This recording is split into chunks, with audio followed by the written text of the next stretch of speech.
Casey, for that very kind introduction. Sorry that I never got to take your class. But I'm back now, so it still happens. I'd also like to thank the French department, the Roads and Centers International Program, and my partner, the writing program. It's an honor to be back in Middlebury. An honor to have my book launch here, especially since this book is about my semester studying abroad in Middlebury and Paris. As many of you know, this day term I'm teaching a creative writing course called Healing Through Writing.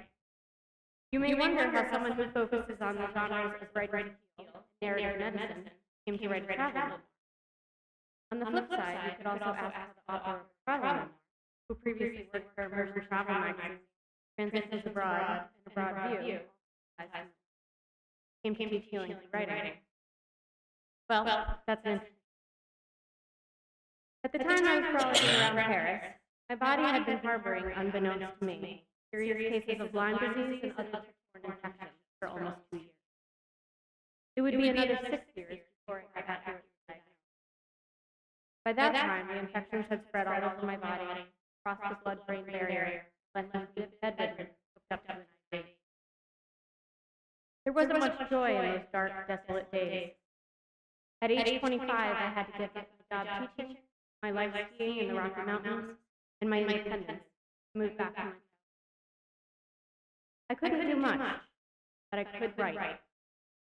Even on the worst days, when I was too exhausted to walk downstairs for breakfast, I could still put pen to paper from the confines of my bed. I could write a sentence or two, be a full paragraph, sometimes only a few words. But I was doing something. It felt good. In my class, we talked about the necessity of writing from mistakes. In the throes of illness, I was too close to the situation to write about Lyme disease. I needed an escape to a happier time, to a time that was filled with liveliness, adventure, the zest for discovery. And so I began to record scenes from my days studying in Paris. I couldn't physically leave my bed, but writing allowed me to mentally and emotionally escape to the city of light, a place that had hosted my journey from foreigner to Francophile, and left me a more worldly, more confident person for it. Et Voilà, the book was born. Flash forward a decade, and I am now in remission, able to write reflectively about my illnesses. Able to return to Middlebury, a place that always filled me with energy and hope and wonder. And this time I have the opportunity to learn with and from my students. And I am able at long last to pick up this book in published form and read a chapter of it aloud. So the chapter I'm going to read is chapter 8. At this point in the book, I had been in Paris for about a month, but had yet to meet my proprietaire, my landlady, because she had been traveling when I arrived. And I was living in a tiny studio in what was the old maid's quarters for her lavish apartment.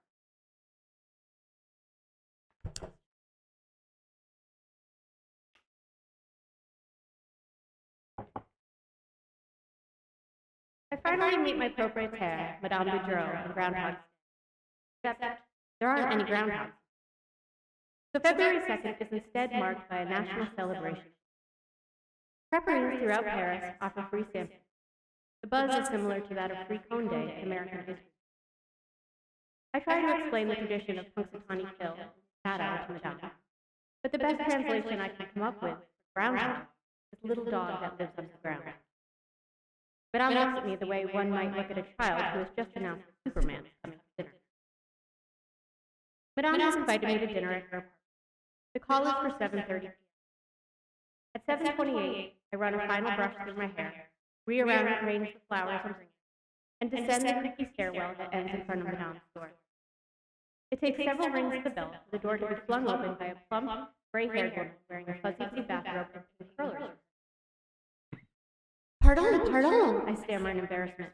Do I have the wrong time? Madame ceremoniously flaps her right bathrobe sleeve and looks at her watch. 7:30, she pronounces. Oui, vous avez dit 7:30, non?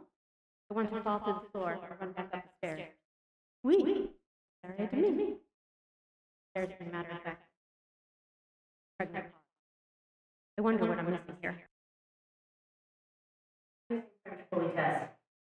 It's common knowledge among the French that it doesn't really start until at least half an hour past the time. So if any less than 15 minutes late, it's a faux pas. I tell Madame that I'll come back later, tripping over myself with apologies, offering her the flowers I supplicate. Ça va, ça va. In a rush of curlers and cold cream, she offers me the traditional kisses, opens the door all the way, revealing an exquisite apartment that takes up the entire floor of the building. Entree! I walk in sheepishly, feeling like a proverbial elephant in the room. Madame takes the flowers, claiming that pink matches her decor, and how did I know tulips were her favorite? She motioned for me to sit in the living room. Couches are deep blue, so plush and full of pillows that I'm afraid to sit down. Mahogany bookcases in the room. Mahogany bookcases frame the room, and everything, from the curtains to the coffee table, seems to be gilded in gold. "C'est magnifique," I tell Madame as I perch gingerly on the edge of the love seat. She waves off my compliment and asks what I'd like to drink. Before I can answer, she says, "We will have port." Port? I've never had this thick, dark wine, but I know it is strong. I thought it was an after-dinner drink. Apparently, I'm wrong about the latter, but dead on about the former. I almost choked on my first sip. Madame tells me to drink up while she just finishes getting ready. She leaves me alone with my glass of cough syrup on the fancy couches, singing to herself as she toddles off to her bedroom. I stare at the glass, not sure what to do. Finally, I force myself to drink a few drops. "You don't like it?" Madame asks when she reappears in a librarian's skirt and sweater set. She peers into my glass with alarm. "Oh, c'est delicieux," I lie. Madame nods, pours herself a healthy glass, and drinks half of it in one gulp. Looks over at me expectantly. Not wanting to make another social gaffe, decides the only thing to do is to follow suit. The alcohol stings my throat and settles in my chest like a blob of mucus. Within minutes, I can feel my cheeks flush and relax back against the velvet. Madame is gregarious and warm, asking me lots of questions about life in America and how I'm faring thus far in France. The one good thing about the sport is that it seems to have improved my French skills. With my inhibitions down, quickly and accurately, thinking more in French than in English. A grandfather clock in the hallway chimes 8 o'clock, and I am literally saved by the bell. As if on cue, Madame's daughter Pauline, her son Philippe, bursts through the door in time with the second chime. "Bonsoir, they cry, kissing Madame on both cheeks. Pauline turns and does the same to me, as if I am part of the family. 4-year-old Philippe stares at me wide-eyed from behind his mother's legs. I squat down to his level. "Bonsoir." Philippe continues to look at me as if I've landed from another planet. "Ça va? Comment tu t'appelles?" Philippe looks up at his mother in confusion. "Ça va? Comment tu t'appelles?" I think the rendition sounds exactly the same as mine, but to Philippe it actually sounds like French. His face lights up with understanding, and he starts babbling away to me. "Bon, shall we eat?" Madame ushers us into the dining room, where a beautiful mahogany table is set with ivory china and matching candlesticks. She opens a bottle of red wine and pours all 4 of us equal amounts. I can't help but stare in surprise at little Philippe's glass, waiting for one of the adults to say, "Zut alors, what have we done? Someone go get this child some grape juice." But no one says a word. We begin with baguette, followed by a delicious entree of roasted eggplant covered in goat cheese. Eat slowly, relishing every bite, and Madame waits several minutes after we've finished before clearing the plate. I'm stuffed to the brim, and am alarmed when Madame returns from the kitchen with a heaping plate of crepes, piled high like pancakes. I should have known something was up. After all, it is crepe.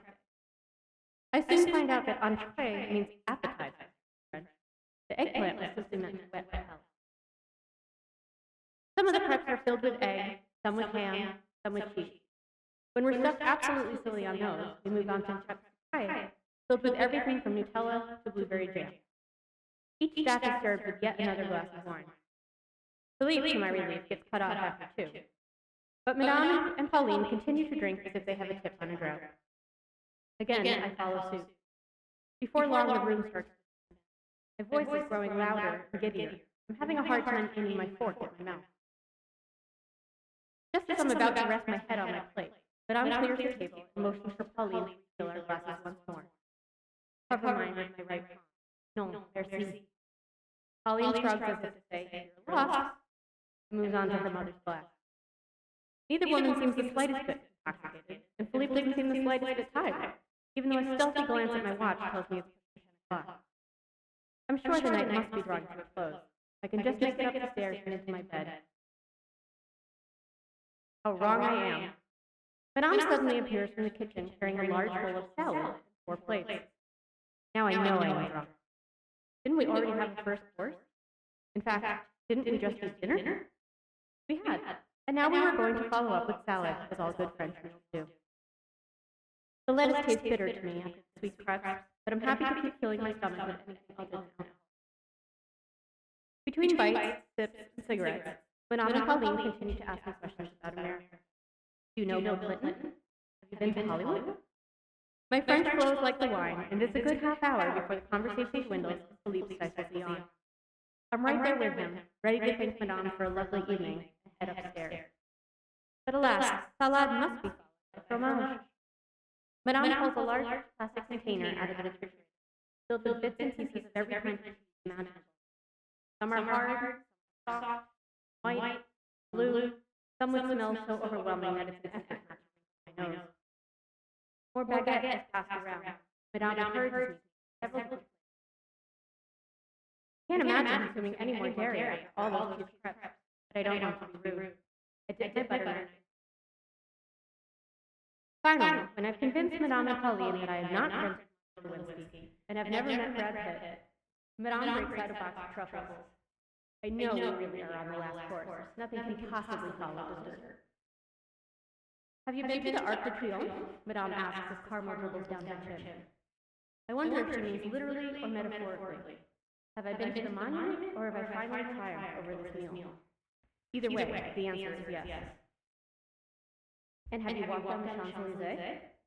I nod, proud to be able to say I've seen some of the more famous sights of the city. At night? I shake my head.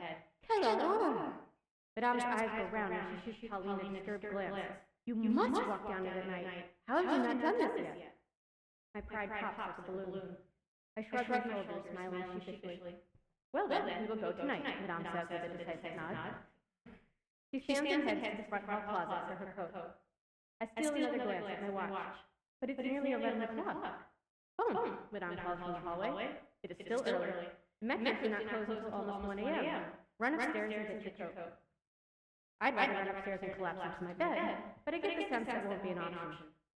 When I return to my peacoat and metro card, I find Philippe throwing a fit on the floor. I want to go with them, he cries, pounding his fist against the hardwood tiles. Pauline sighs with exasperation as she tries, rather unsuccessfully, to pull her son to his feet. It's very late, Philippe. You need to go to bed. It is not late, Philippe hollers. He said so. He points to his grandmother. Philippe scolds Pauline. Don't point. Philippe scolds Pauline. Don't point. She looks at me apologetically and turns back to her son. We have a big day tomorrow. You need to rest up. Where are you going tomorrow? I break in, hoping to help calm Philippe. On va chez McDo, he exclaims with a huge grin, suddenly forgetting his tears. It is impossible for me to believe that with such definite meals at their disposal, French children still equate a trip to McDonald's with a trip to the carnival. What is true, the lines at the McDo on our street are always out the door. I don't know what to say. Bon, on y va, Madame breaks the awkward silence. She shoos me out the door, leaving Pauline to deal with Philippe and to lock up. The Champs-Élysées by night is just as beautiful as Madame described, and well worth the missed wings. The long, wide boulevard is lined with trees covered in tiny white lights, all leading up to a glowing Arc de Triomphe. Arm in arm, Madame and I amble towards it, taking in the night and celebrating this holiday right up until the last possible minute.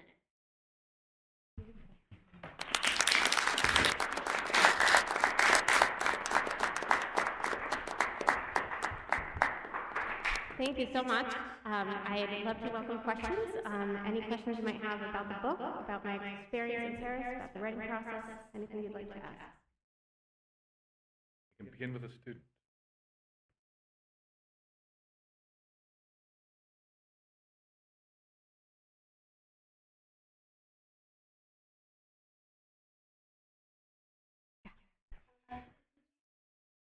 French already when you came here, or did you begin here and did you know that you wanted to speak French with your team?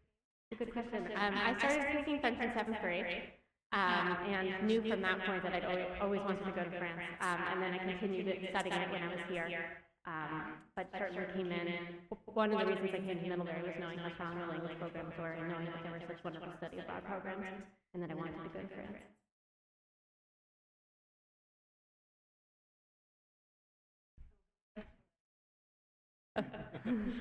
Behind Emily. What It's on, it's on. What do you think your relationship with Madame would have been if you hadn't obliged to all of her invitations? That's a great question. Yeah, I mean, since I was living in a little studio that she owned, I certainly wanted to write by her.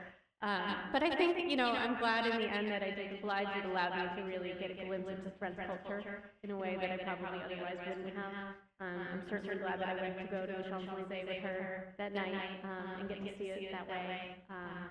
Yeah, I think it forged a good relationship for us. Can you talk a little bit about travel writing and some of the challenges you found as you did it? What did you try to avoid? What did you find yourself embracing? So the biggest thing for me, I think, was just trying to avoid cliche. There are so many books written about Paris. And for me, I wanted to make it a different experience. I really wanted to write about the student experience.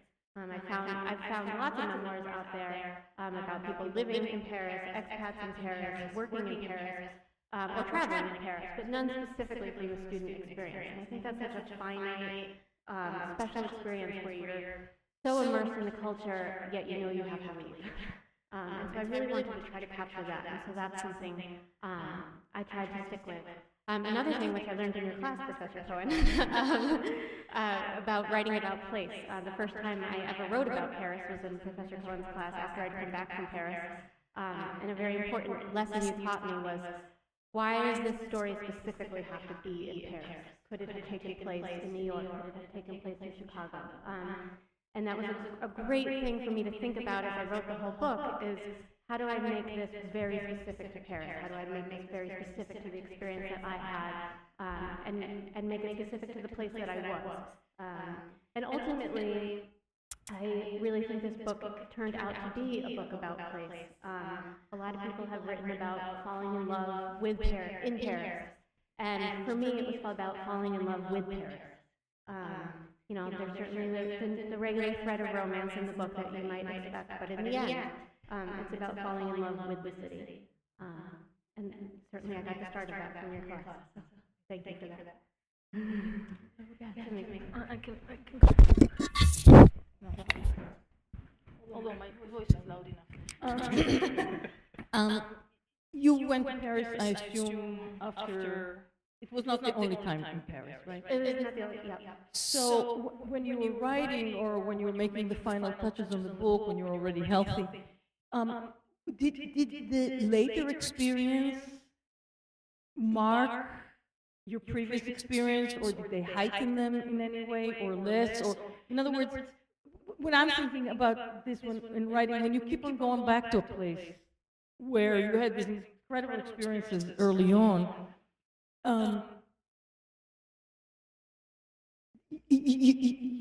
your new experience colors some of your old experience. So I want to know, in terms of the writing, how did you negotiate these two experiences, or 3 or 4 or 10 experiences? Yeah, How many times? That's a great question. And in fact, I was only able to go back one more time because of my health.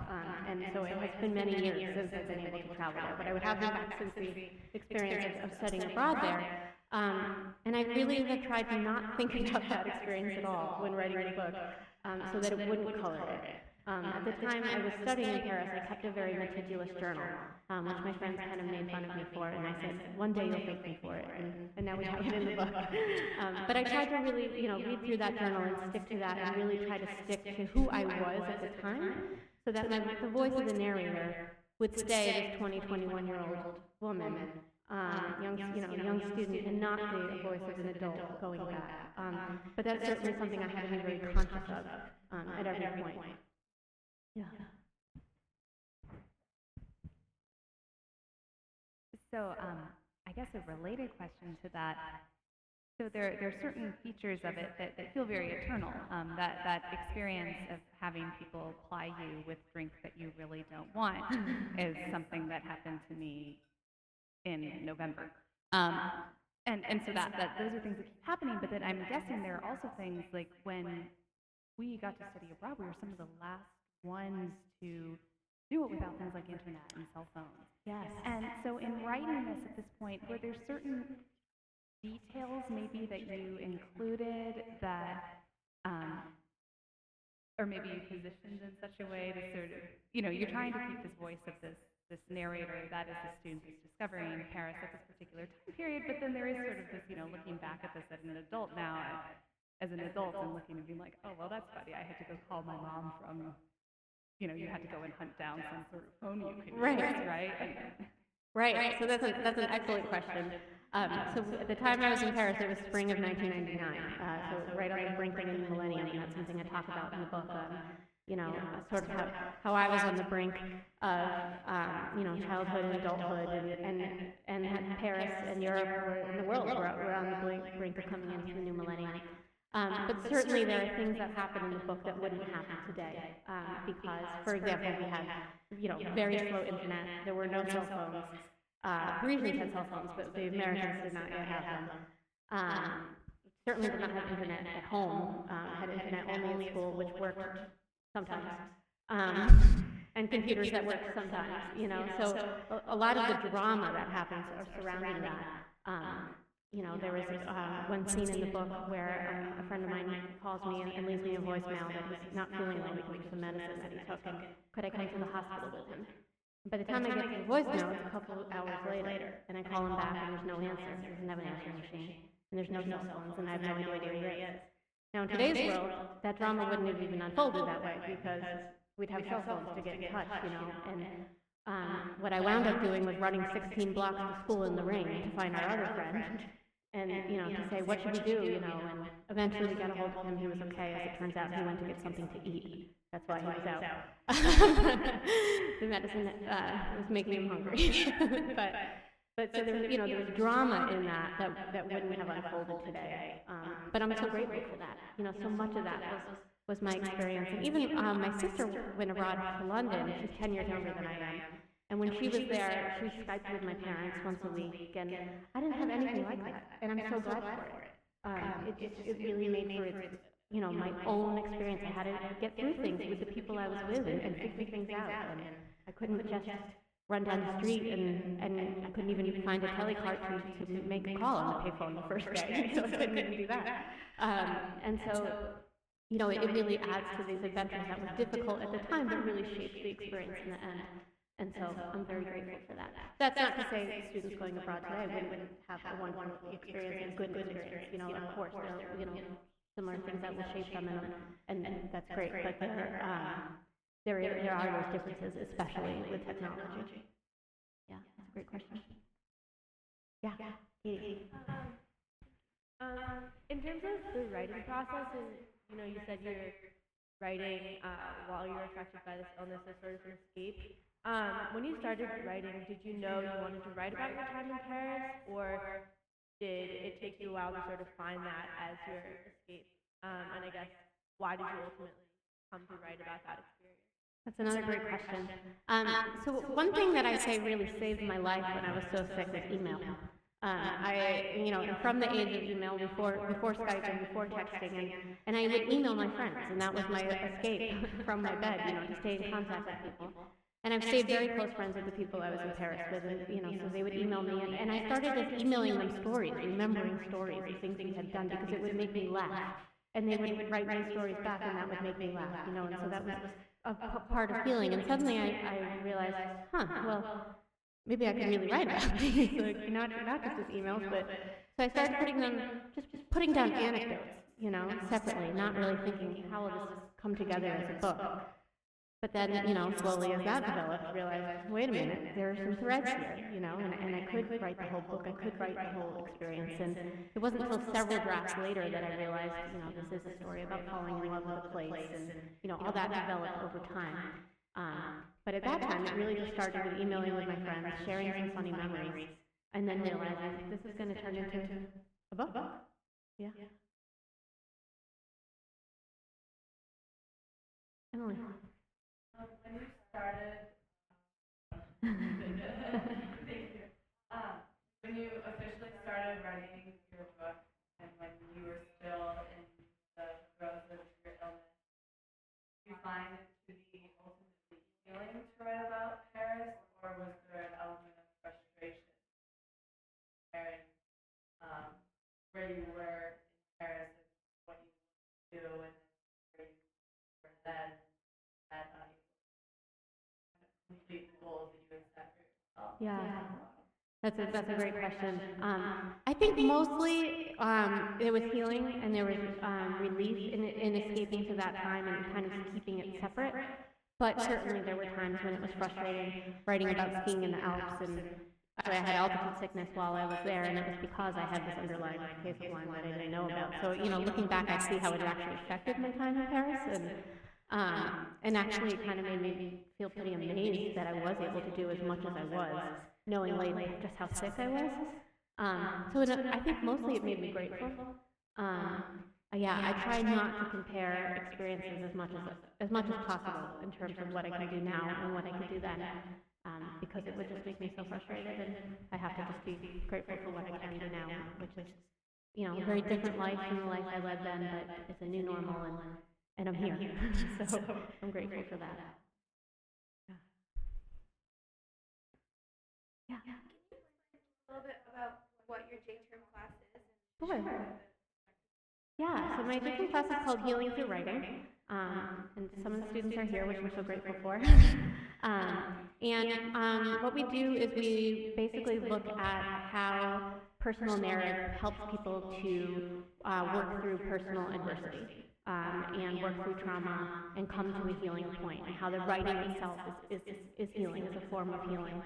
And so we look at different writings about all different forms of trauma, and then write our own personal narratives. The students are writing 3 personal narratives and poetry about their own time. Not to put them on the spot, but I think it's working pretty well. I think, yeah. We've really been enjoying it. So I'll be very sad to leave in a couple of weeks. So. Yeah. Are you using certain published works as well? Yes, we are. We're looking at a lot of published works that I looked at either at my time in Middlebury or in my time at grad school or in my time being sick that really helped me. We're reading Brain on Fire by Susanna Callahan, her Month of Madness, which is a brain infection that she had. We do All But My Life by Gerda Weissman Klein, Holocaust survivor. Help me out. What else? What else have we? We've done some war poetry, Colin Halloran's war poetry. What did I say? The Telling, a memoir of rape and recovery, Patricia Weaver Francisco. Half the House, thank you. You're filling in my line brain here. Half the House, Richard Hoffman, A Tale of Sexual Abuse. So we try to look at lots of different types of trauma and how writing has helped these authors to heal, and also different types of narratives, be it poetry, essay, longer book. Today we looked at different types of prologues. Tomorrow we're going to be looking at epilogues and how those are shaped differently, and how those have helped the writer through the process. There is, in today's New York Times, there is an article called "Writing Your Way to Happiness." I saw that. Yes, I did see it. Yeah. Which is really interesting, and all of us should look at it. And it's about actually students, and when they have difficulties in school, and how writing helps them stay in school and focus. It's a very interesting research. That it's a report of a research, very interesting. So there are really many different reasons to write, right? Yeah. Not just for what I write. Money. Not just money. No, it's so true. There actually have been studies done by James Pennebaker that show that for people who have been through trauma and then write about it, the brain actually neurologically goes back to the state that it was in pre-trauma after writing. Yeah. So you can scientifically see that change. Yeah, which is really pretty amazing. Yeah.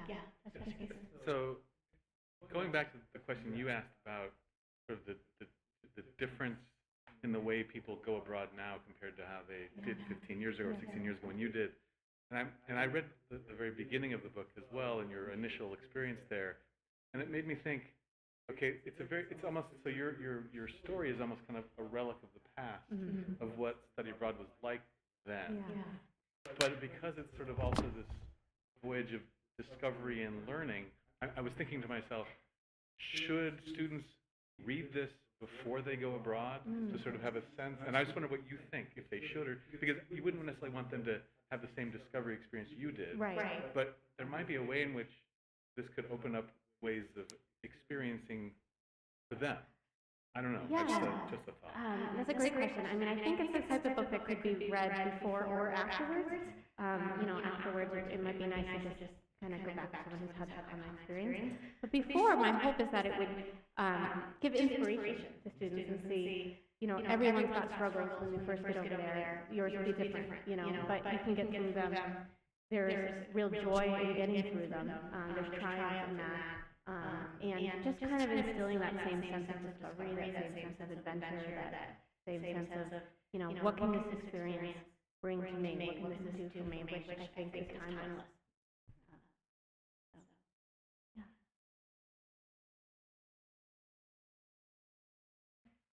Well, Jennifer will be available to sign books back there, but I want to thank you very much. This is really, really interesting. Thank you all so much for coming. Thank you.